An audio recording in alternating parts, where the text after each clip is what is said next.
Hey guys, it's me, Vance. Thank you for joining me for this story time. So basically, I'm going to tell you a story about something that happened to me when I was a child. It wasn't anything bad. It was actually something nice, it was something sweet, and I just recently remembered it, and I thought it would be a shame to not share this story with you guys. So, when I was a little boy growing up in Hazel Park, Michigan, for those of you who don't know, Hazel Park is a suburban town of Detroit, so I practically grew up in the Detroit area. But in the small suburban town of Detroit, usually in the summertime, we would have at least two fairs. I wouldn't call them county fairs, but what I remember is that there was one carnival that they set up behind Roosevelt Elementary School, where I attended school, and there was another fair that they had in a I wouldn't say it was a courtyard. I think it was more like a parking lot that no one used anymore. That was actually, you know, it was the parking lot of a Catholic school right behind I think it was the St. Mary Catholic Church, if I remember the church correctly. It was a Catholic church and a Catholic school.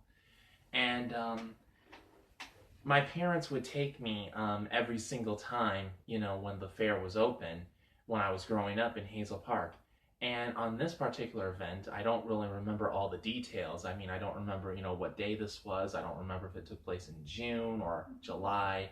But here's what I remember. So this particular fair was held in that unused parking lot of the Catholic school. And I remember that there was this fun house, if you could even call it a fun house, because, it was a fun house, but it was a haunted fun house. It was supposed to have that, dark, gothic, Halloween, haunted house theme to it.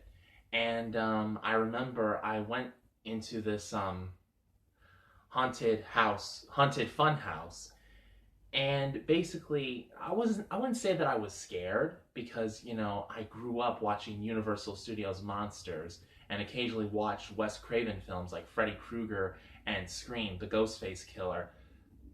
But basically what happened was that it was basically dark inside this fun house. It was dark, and as I was going into the entrance, as I was trying to maneuver my way through the fun house, I came to bars. There were bars in my direction.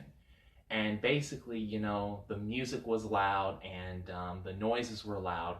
And it just, I wouldn't say that it creeped me out, but it just, okay, you know what? I'm not going to lie. It did creep me out. Because here was this scared little boy. I think I was like maybe 5, 6, maybe 7 years old at the time. I can't remember how old I was when this happened, but basically, here's this little boy who's trying to maneuver through the fun house, and you got this like bar, like you're in prison, like the ghosts have imprisoned you in their haunted house.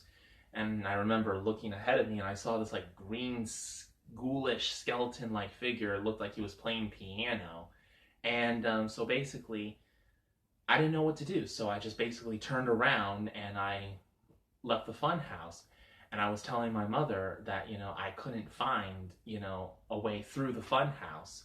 And of course, my mother, natural mother instinct, she saw me, she thought that I was scared, and that, I didn't want to go through the fun house. And what happened next, this is the whole idea of the story. Basically, there was this teenage girl. I think she was like, I guess she was probably in her early teens, her mid-teens.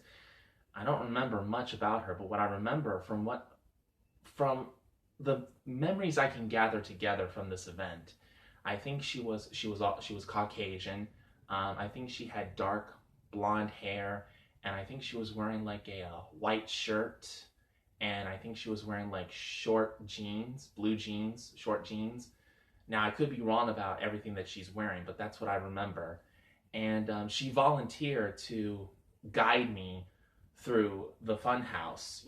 She told my mother that she could guide me through the haunted fun house, and mother was expressing gratitude. She was saying thank you to this young lady, thank you. So she takes me by the hand and she maneuvers me through the fun house, and I didn't have any problems.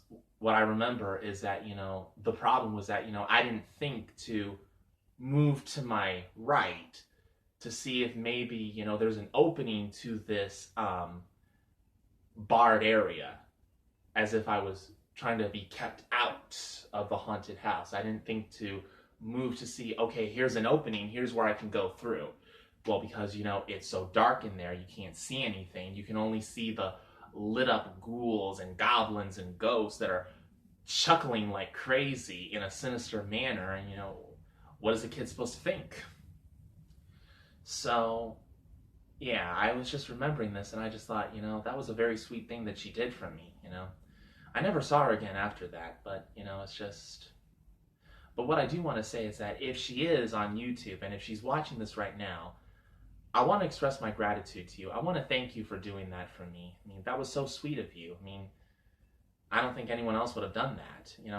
How often does a teenage girl take the time to assist a little boy, going through a scary fun house? It's dark, you can't see anything, you see all those ghoulish figures laughing like crazy, you don't know what to do, you don't know how to maneuver through the fun house. So wherever you are and whoever you are, I thank you, and I hope that you're doing well in life. God bless.